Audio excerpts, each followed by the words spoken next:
welcome back, and we move on to the next session of A Man to Remember. We have already discussed the background to African literature, somewhat of a background to African literature in a very short manner. We have also discussed Chinua Achebe, his writing, and we have discussed the first part of this book, that is chapter 1 to 5. And if you haven't really watched those videos, then this session is going to make much less sense. So it is better if you would go and watch those videos before going on with this. So we begin our discussion on chapter 6 onwards, the middle, or rather the conflict that happens in Bori between Chief Nanga and Odily, our main protagonist, the central protagonist of this novel.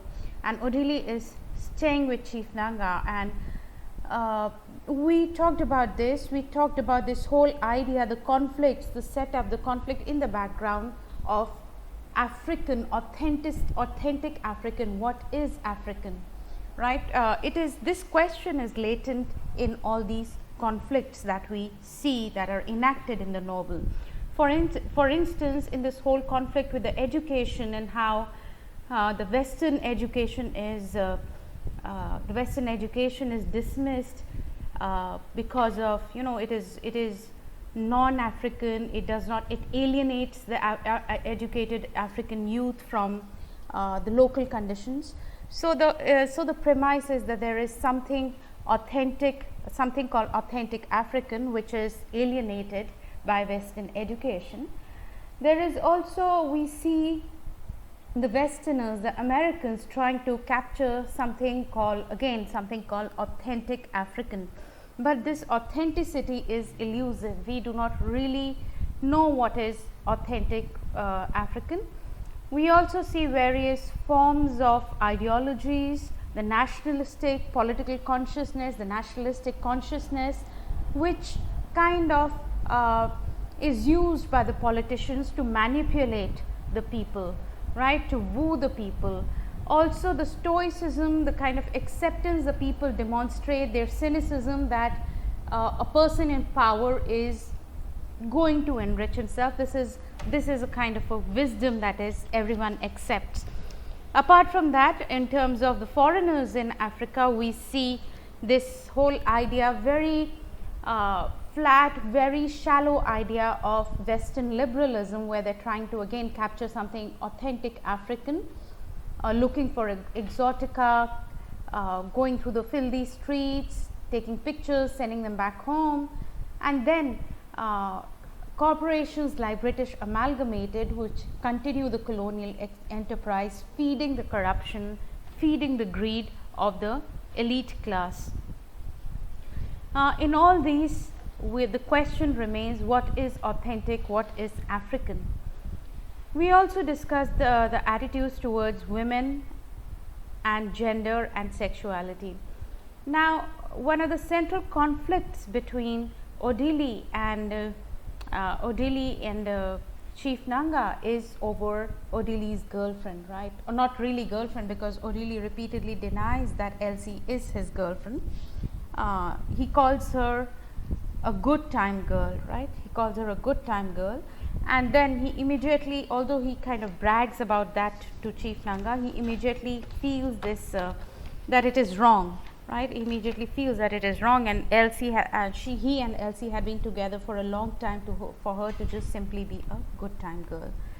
And as we discussed in the class, that we have a classic Oedipal plot going on here, right? Classic Oedipal plot going on here, because in a way we can see Chief Nanga, being an older man, his teacher, his former teacher, his mentor, almost a kind of surrogate father figure to Odily, and both of them, the rivalry, right? The rivalry for the woman between them.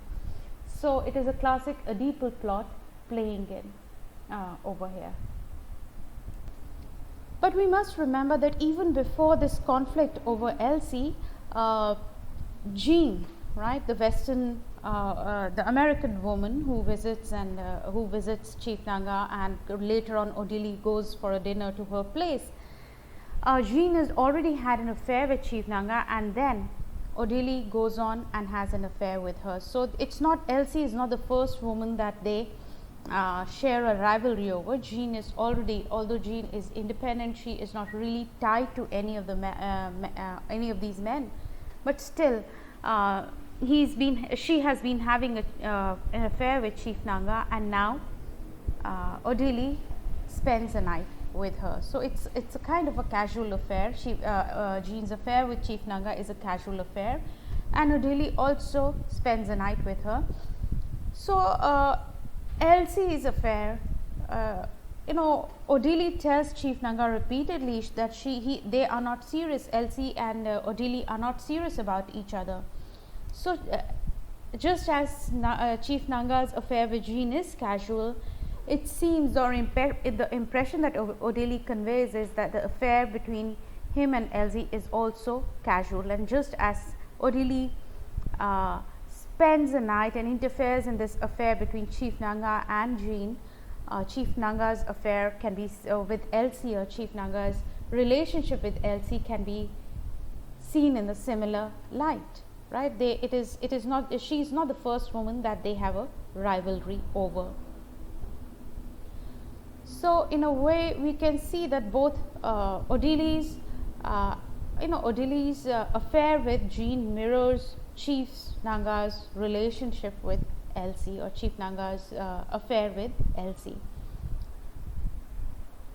So we can just which leads to the question, how different is Odily from Chief Nanga, right? He takes this higher stance, his angst later on, and his vow to revenge himself later on is understandable, because Elsie was, after all, Elsie had come with him. But how different is he from Chief Nanga? Because when Chief Nanga is not able to go to Jean's place for dinner, Odily happily goes and spends a night with Jean. So this Oedipal plot is set against the background of African post-colonial politics. Now let's read the fight between the two to see how personal rivalry over women, the rivalry in their personal life, slowly spills over to public and political life. So here, as I said, the impression that Odily conveys is that they are not really serious. Although what I said, she's just a good time girl. That's what she tells. Chief Nanga does ask him, "Tell me something, Odily. How serious are you about this girl, Elsie?" "You mean marriage?" "Good Lord, no. She's just a good time girl." Although what I said, later on he thinks, and this is what's going on in his mind, although what I said about marriage was true enough, yet it was grossly unfair at that stage in my relationship with Elsie to call her simply a good time girl, right? He knows that it is wrong. But why does he do that? I suppose what happened was that Chief Nanga and I, having already swapped many tales of conquest, I felt somehow compelled to speak in derogatory terms about women in general. In fact, I had already told the story of my first meeting with Elsie without, however, identifying her. Naturally, Chief Nanga had 5 stories to every one of mine, and so on. So it is a kind of, as I said, it is a kind of a sexual rivalry. They are discussing their conquest, so to say, right? They are discussing their sexual conquests, and in a way, he's pretending to be, he's pretending not to really care about Elsie, and so he uses the term, he uses a derogatory. This is, or rather, he uses this very dismissive way to describe his relationship with Elsie as a good time girl. And as I said, they are discussing sexual conquest. There is already a rivalry, a masculine rivalry between the two of them about their sexual prowess, their sexual attractiveness to women. So as I mentioned earlier, we need to question ourselves, or we need to question Odily. How is his attitude towards women? Is he much different, or is he in any way different from Chief Nanga? Is his attitude towards women different from Chief Nanga's? Because later on, the next morning, he's quite derogatory. So earlier on he was dismissive, called her a good time girl, but later on, after Chief Nanga and Elsie have spent a night together, this is what he has to say about Elsie. As for Elsie, I should have known that he was a common harlot, and less said about her the better. Completely dismissive, right? As if Elsie is not even important, she was just a common harlot.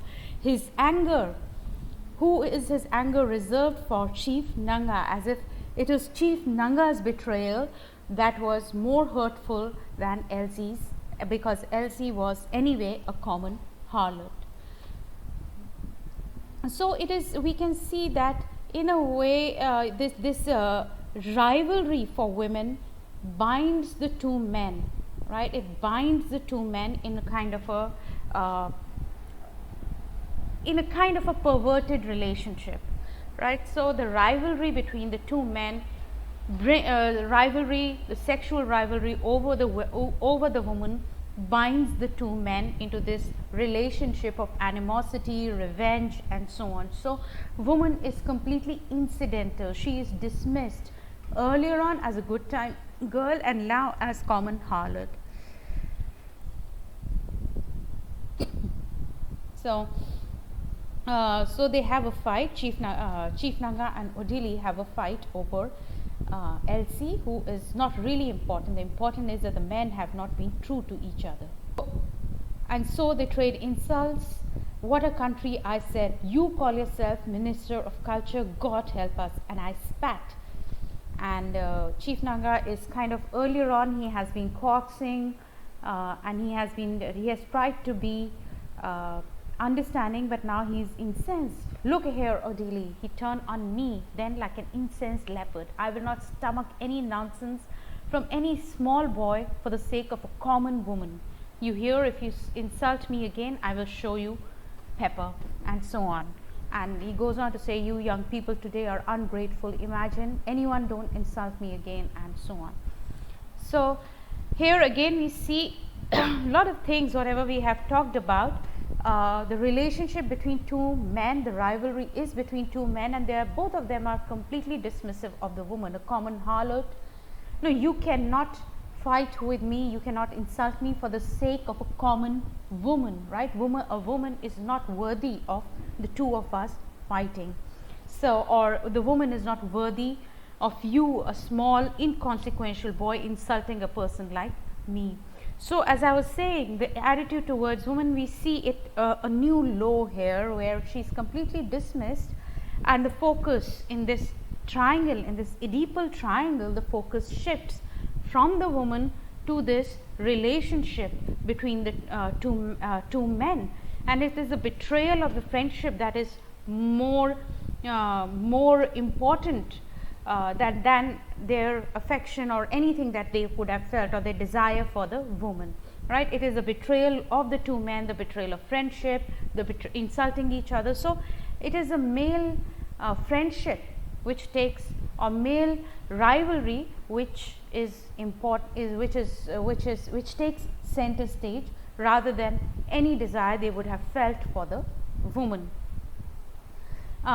We really do not hear Elsie say anything. We do not really hear whether Elsie was a part of this affair or she was forced by Chief Nanga.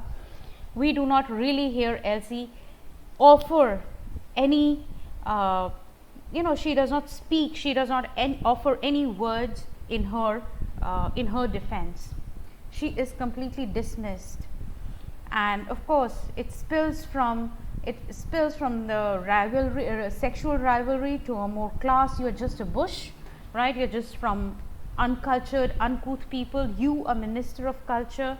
So it moves from sexual rivalry to a more class rivalry, and then finally to a political rivalry.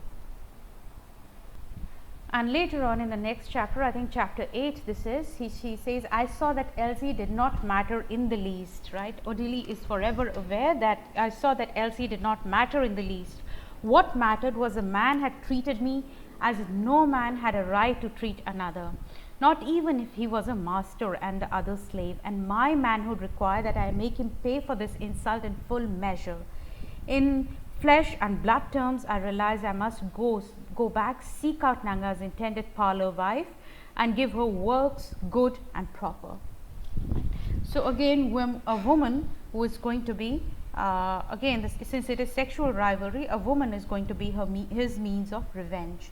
But again, as I said, it is a code of honor between the men, the friendship between the men that has been betrayed, the code of honor that is shared amongst the men that has been broken, that a man had treated me as no man had a right to treat another, right? And this is a kind of another man, not another human being, also another man. So it is a kind of a rivalry, it is a code of conduct for amongst of these mutual respect amongst men, that they and women clearly belong, right? They're seen as property, not really consequential, not really important in this. So as you can see, it is a struggle between the two men over masculinity and power. It is also a symbolic battle between nationalist elite class and the impoverished colonized masses. So it is a kind of it's a love triangle which on the one hand enforces patriarchy, objectifies women, enforces or talks about it talks about the code of conduct between men. So in a way it is a patriarchal triangle, but it spills over this sexual rivalry or patriarchy more into the field of politics. So constantly we see that the line, this affair blurs the line between politics and personal life, or public life and personal life, so that the revenge, Odily's revenge, is a public revenge and a private revenge at the same time. The next important thing that happens in this part is Odily joining CPC, the third party that comes into being as an alternate to POP and PAP, the two major parties who had been alternating, who had been winning the power in this fictional country alternately.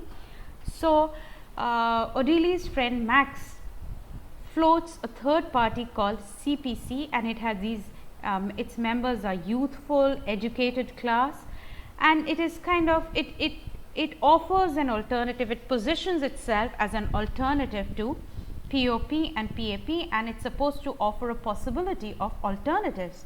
And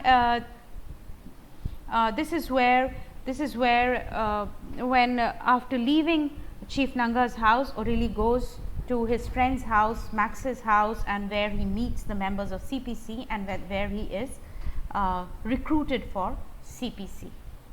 Let's read a little bit more about CPC. So here it is, the meeting, the party is called CPC, Common People's Convention, and they do not, it's a very communist kind of a setup, but they do not want to use the word communist.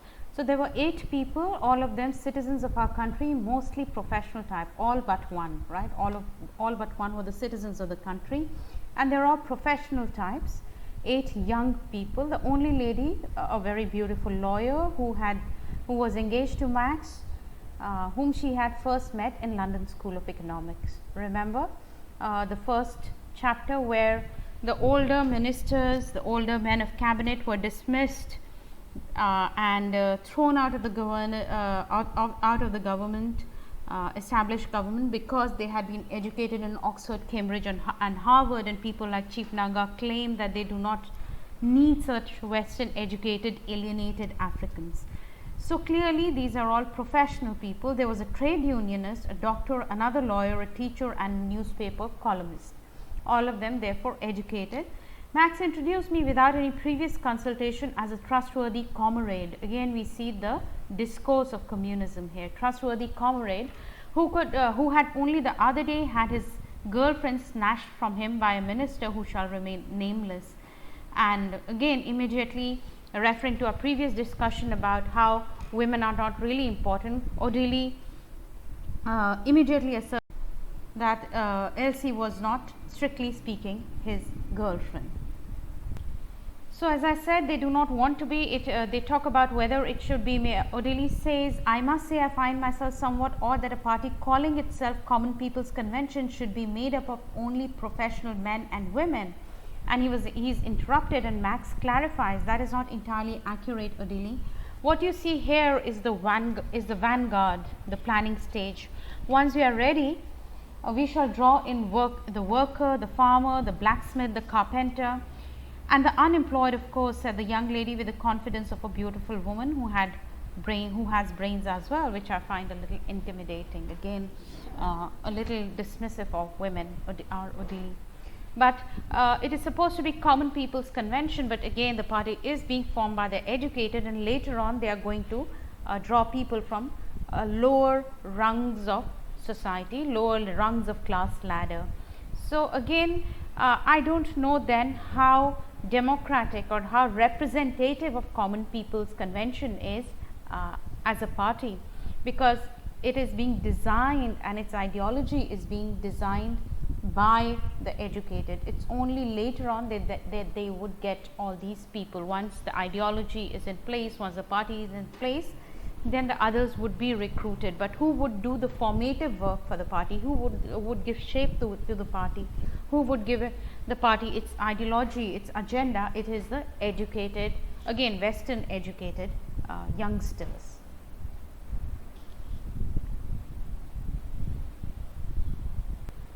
And they talk about, they are aware that they are not going to win elections and it's going to be a rather difficult road ahead, but what we must do is get something going, said Max, however small, and wait for the blow up.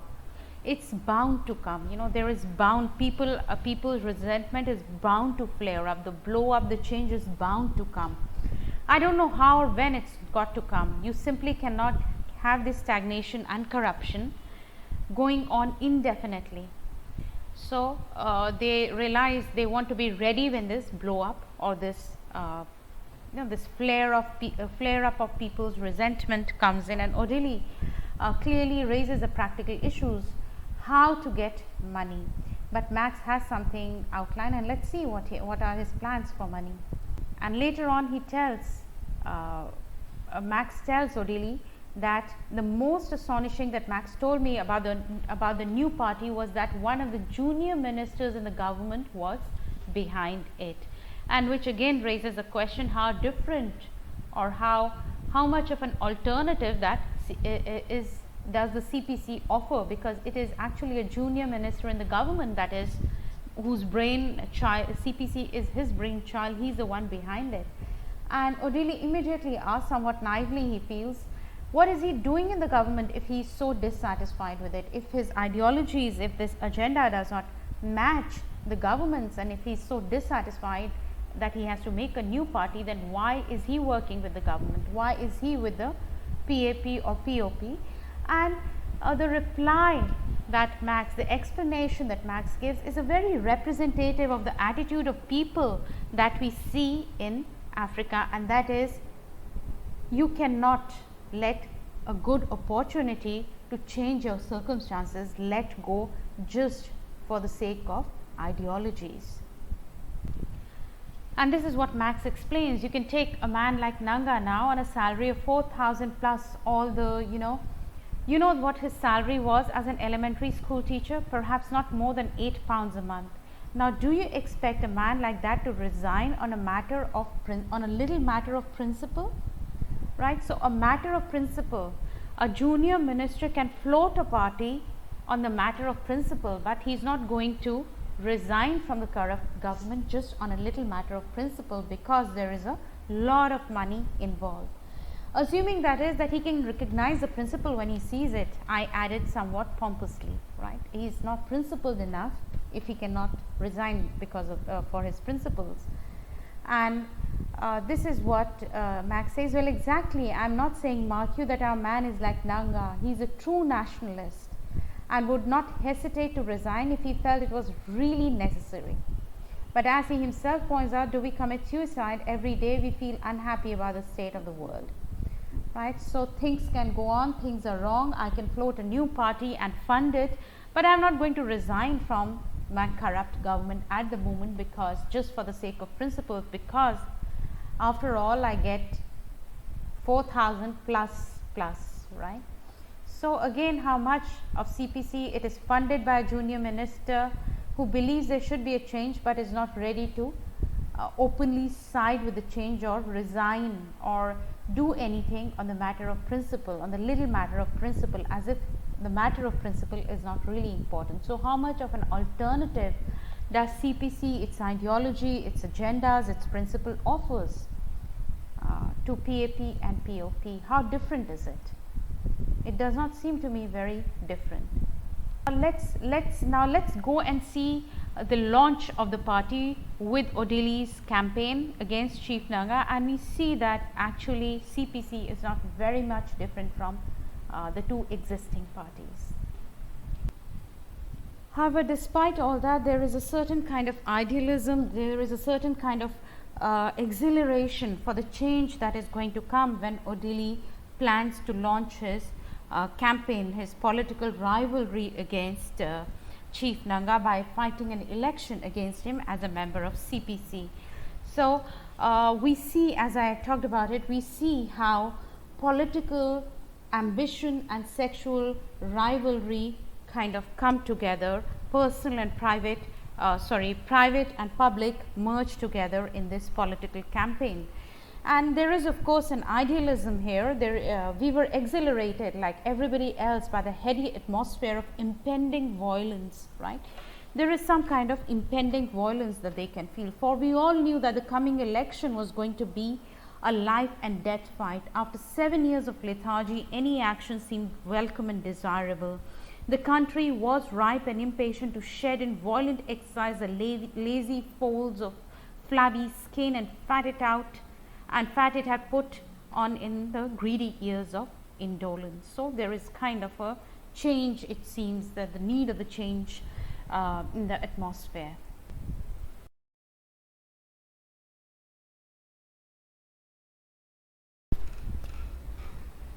So as I mentioned earlier, or we have been discussing earlier, the political ambition and personal revenge are completely mixed up now in or completely overlap each other in Odily's political campaign. And here he says, how important was my political activity in its own right? It was difficult to say. Things seem so mixed up, my revenge, my new political ambition, and the girl. Now the girl in question here is Edna, Chief Nanga's second wife. The girl intended to be Chief Nanga's second wife because his earlier wife is too unsophisticated, too bush to be a minister's wife. So Edna is supposed to be the polished picture of a young woman associated with a minister, educated, polished, young, and so on.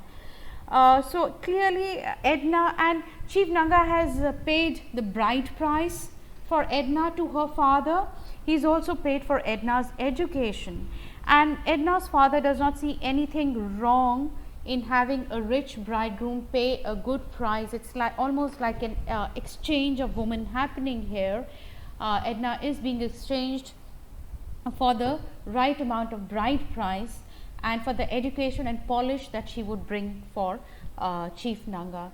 So clearly it is a setup. It is where it is accepted. We do not, despite her education, despite her youth, we do not see Edna really questioning any of this, questioning her father or Chief Nanga or her own use as a pawn in this exchange. So I want to discuss a part, and this I had earlier on thought of discussing in the last part of the lecture, but I think it is the right place to discuss the launch of CPC. Now we know that Odily has put up a political campaign. He is threatened by the goons, he is threatened by Nangas, by POP and PAP's people. He has to hire bodyguards. His car is a source of envy and rivalry, almost a kind of hatred that he feels emanating from other people, yet he persists in this political ambition. Chief Nanga visits his father and he offers Odily money to withdraw his campaign. Not that Chief Nanga, he says, not that I fear losing to you. Odily is too young, too new. CPC has not really done anything to be a political threat to Chief Nanga, but he wants to be elected unrivaled, right? So he offers money, which Odily very idealistically refuses. He wants to fight for CPC. He wants to fight for the seat from that area.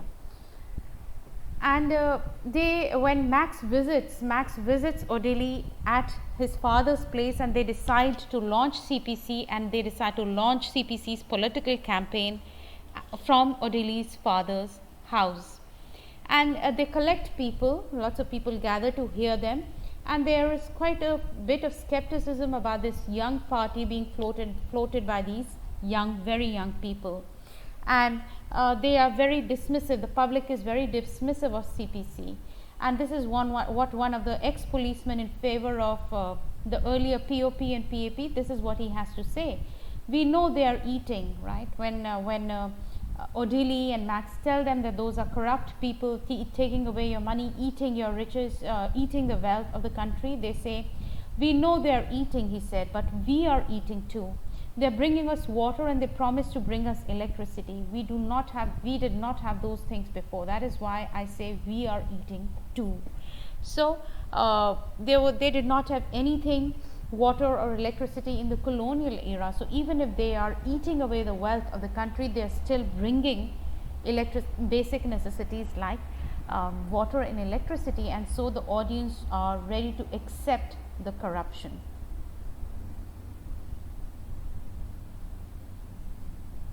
Max, of course, gives a very fiery speech about how the privileged class is sitting on the back of the rest of us. His hands and his voice begin to shake. Whether it is POP or PAP, they are all the same 10 and 10 pence, and so on.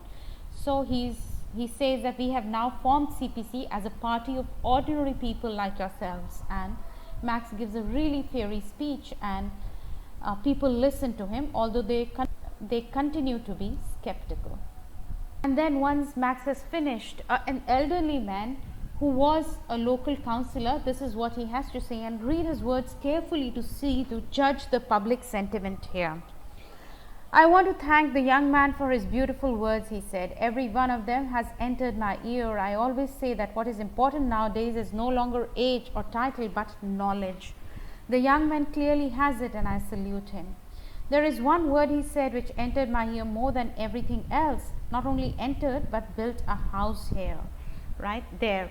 So there is something that has entered, some words of his have entered me and made a house, entered my head and made a house. They have become permanent. I don't know whether you others heard it in the same way as I did. And what has he heard? That word was that our son should go and bring our share. And there is a great applause. All the crowd agrees with him, that means. That word entered my ear. The village of Anata, where Chief Nanga is from. So the village of Anata has already eaten. Now they must make way for us to reach the plate. Now what is the plate? The national wealth. The village of Anata has already eaten. Chief Nanga from that village has already been a minister and has enriched himself and also favored the village. Now they must make way for us to reach the plate. Now it's our turn to eat. No man in Aurora will give his paper to a stranger when his own son needs it, and so on. If the very herb we go to seek in the forest now grows at our very backyard, are we not saved the journey? And so on.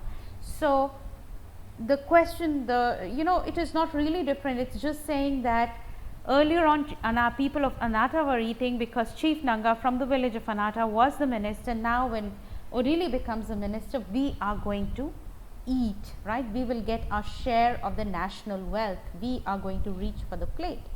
So it's almost as if corruption is a way of life. This is the way things are, and things are not, even when they look for a change, they are just looking that now it's our turn to eat. So things are not really going to change. So the public sentiment, as I have been saying, the public sentiment is of great interest here, because we see an acceptance. We do not see that revolutionary fervor, changing the world, changing the political setup, setting up a more equitable society. We do not see any of that in the public sentiment here. And then this whole question of money, which kind of makes CPC's political campaign a little bit murky, because later Odily tells Max that Chief Nanga had visited and offered him money. And what does Max say? "You should have taken the money from him," he replied. "What?" I was thunderstruck. "Chief Coco offered me some £1,000. Max continued placidly. "I consulted the other boys and we decided to accept. It paid for the minibus." Right, so Chief Coco is the head of PAP, I think, and Max has taken the money from Chief Coco, and yet he would not taking the money from Chief Coco not to fight the election, but yet he continues to fight, and that is what's going to lead to the shooting and his murder later on. So we see that the idealism. "I'm sorry, Max, but I think you have committed a big blunder." That is what Odily says. "I thought we wanted to fight to be clean," right? We are fighting for a clean society, and Max is clearly, you take the money, we need funds, we will not, and yet we will not step down for POP, right? And this is what angers Chief Coco, and he orders, and Max is shot. But Max has taken the money from Chief Coco, right? So it is not so idealistic. This campaign, CPC's, the young minister, with little concern for things like principle. Now Max taking money from Chief Coco, it seems that there is something rotten within the seed of this new party, right? It's beginning on this very rotten, corrupt note. It's not going to really offer a possibility of alternatives. And Odily warns, "You had better look out. They will be even more vicious from now on. People will say that they have a cause," right? I was really worried. If our people understood nothing else, they knew that a man who takes money from another in return for service must render that service or remain vulnerable to that man's just revenge. So if Max has taken Chief Coco's money to step down for POP, then he must. CPC must step down for POP, and if Max is not going to take that, Max is not going to step down, then he's going to then they are going to be vicious, and they are right. Neither God nor Juju, the African spirits, right? Neither God nor Juju could save him. And what is it? Max replies, "Oh, forget that. Do you know, Odily, that British Amalgamated has paid out £400,000 to POP to fight this election," right? So we see that companies, multinational, overseas corporations like British Amalgamated, the Americans are already interfering with the politics, and as we discussed, the neo-colonialism, the kind of a hidden form of colonialism where British corporations are influencing the political setup, the corruption and the greed in this fictional African country.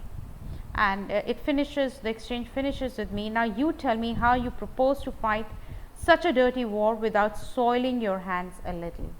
Right? And so Max says that he has soiled his hands a little to fight this more idealistic war.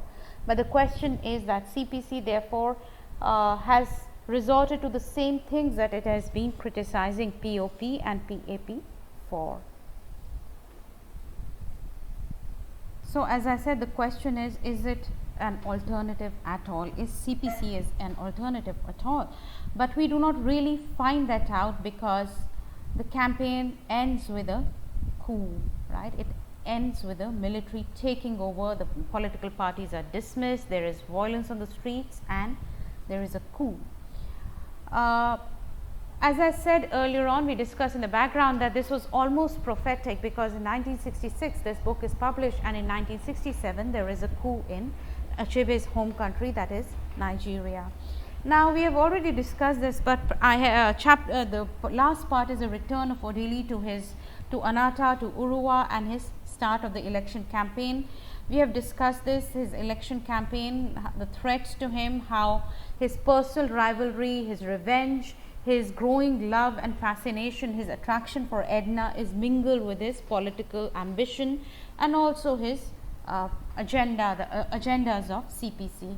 We have discussed how CPC, to what extent CPC offers an alternative or is in any way alternative to POP or PAP.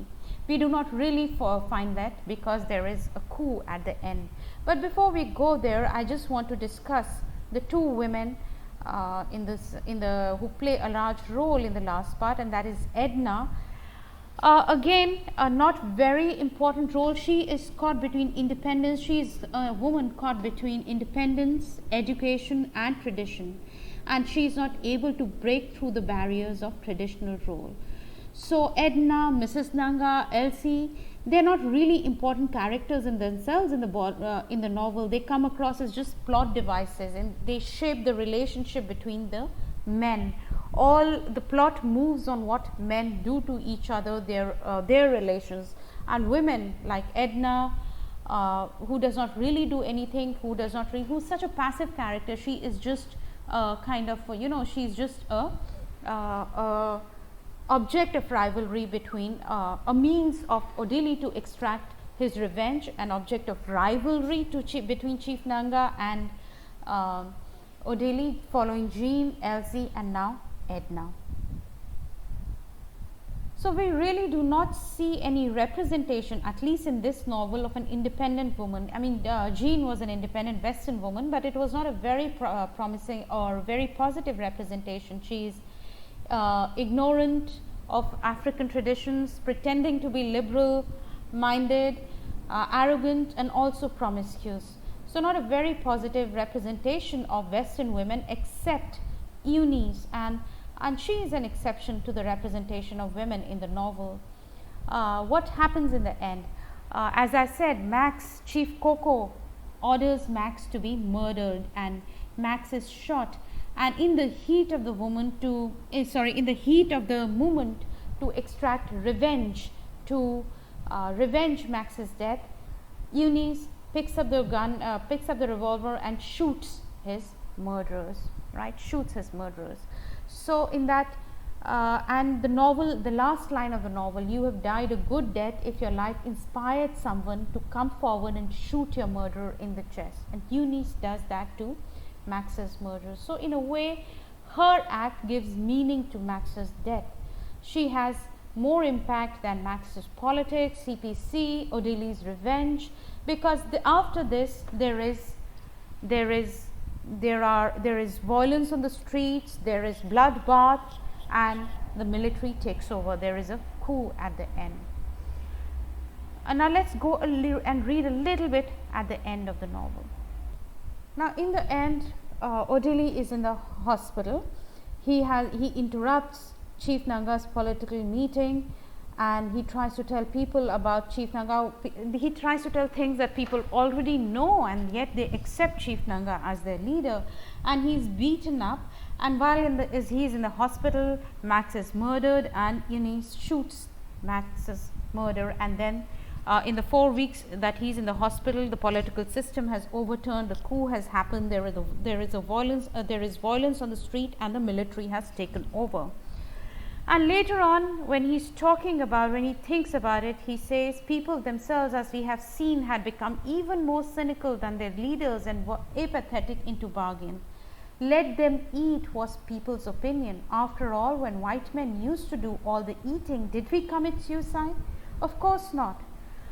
And where is the all-powerful white man today? He came, he ate, and he went.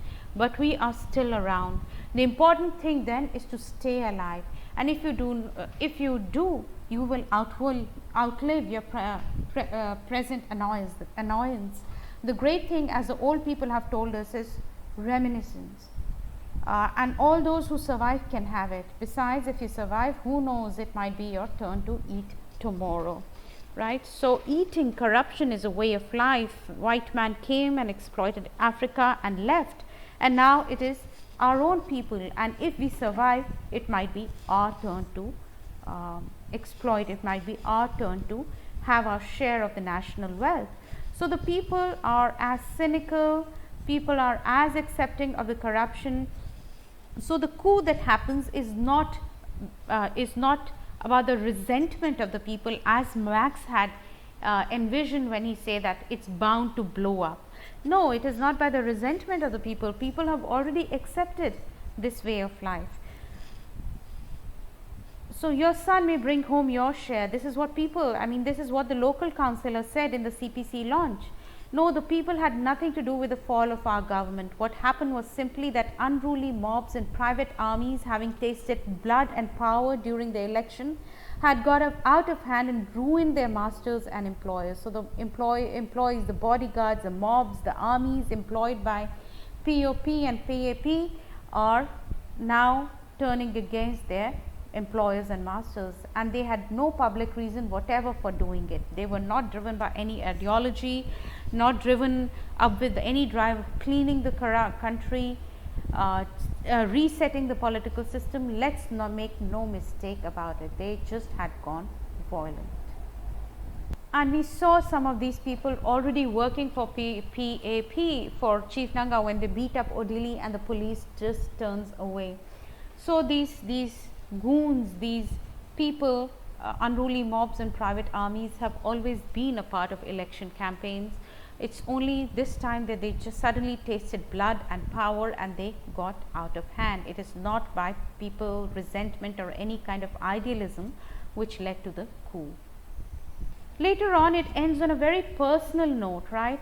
As if the answer to this political corruption, degradation, the state of Africa is not in the public resentment, but more of private acts of love. Max was avenged not by people's collective will, but by one solitary woman who loved him. Had his spirit waited for the people to demand redress, it would have been waiting still, right? If his spirit had waited for people to revenge him, he would have been waiting still in the rain and out in the sun. But he was lucky. He was lucky that this woman loved him and avenged him straight away.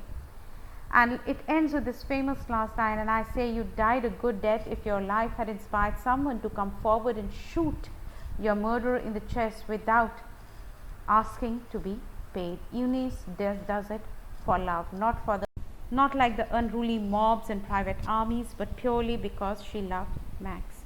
So turning away from public reform, turning away from public agenda, idealism, to a more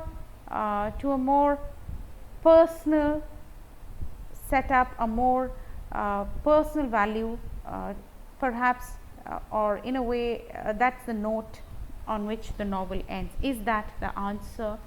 The novel does not really give us any answers, but it ends on that act of personal revenge, Eunice's personal revenge for Max that leads to a change. So a personal act of love that leads to this change, to the downfall of the government.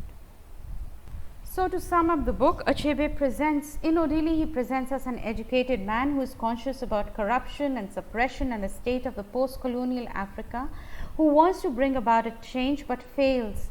And because such educated men, as we saw the Minister of Finance right at the beginning of the novel, such educated men are easily finished by the villains, right? He's easily beaten up and he's in the hospital. He could have been easily killed by Chief Nanga's goons.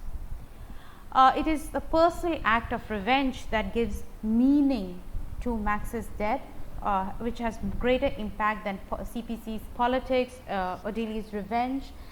This personal act of love and revenge that brings down the system.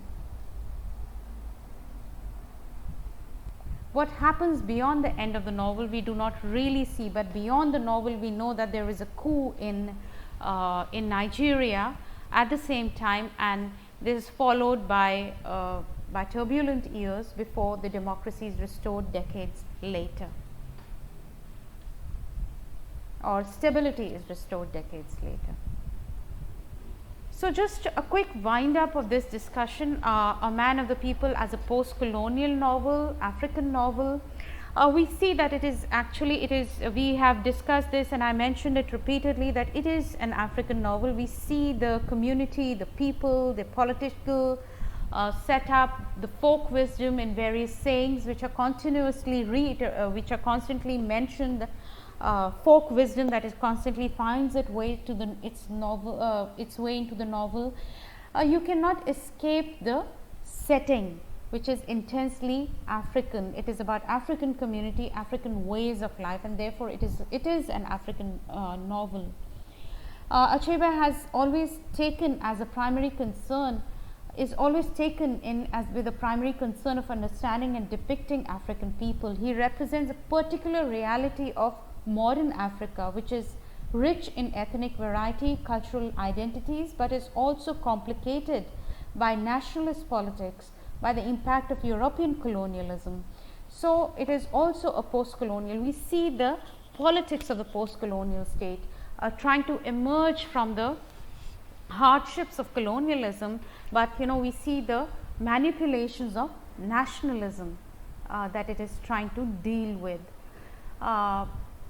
We see its complicated relation to the West, erstwhile colonizers, which is intimidated as well as at the same time dismissive. They cater, they are flattered by Jean and John, and at the same time they are dismissive of Western education. So, it is a complicated relation with the West that we see, and every aspect of life, social, cultural, political, we see the influence of colonial history, we see the influence of post-colonial and nationalist politics. So, a very famous critic, Simon Gikandi, he says that the novel provided a new way of reorganizing African cultures, particularly in the crucial juncture of transition from colonialism to national independence. This particular novel has often been interpreted as Achebe's direct intervention into African politics. It is a satire on the political setup, but satire, as we discussed in our earlier discussion on Jonathan Swift, satire has a very idealistic impulse at its heart. Satire, a person is holding up something for ridicule because he wants to bring about a change. So, every satire is at its heart, it has this idealistic impulse, and clearly we see the idealistic impulse in Achebe's satire. His problems, his representation are with politics, African politics, state of society, and his desire for a change. It is quite, although it is not explicit, it is quite, you cannot, when you read the novel, you cannot escape noticing it. Now, we are going to end our discussion on the Man of the People here. If you have any questions, you can write to me. We are going to continue with African literature, we are going to do another novel called Nervous Conditions, and that's going to be our next session on post-colonial literatures in English. So, thank you and see you for the next session. See you in the next session.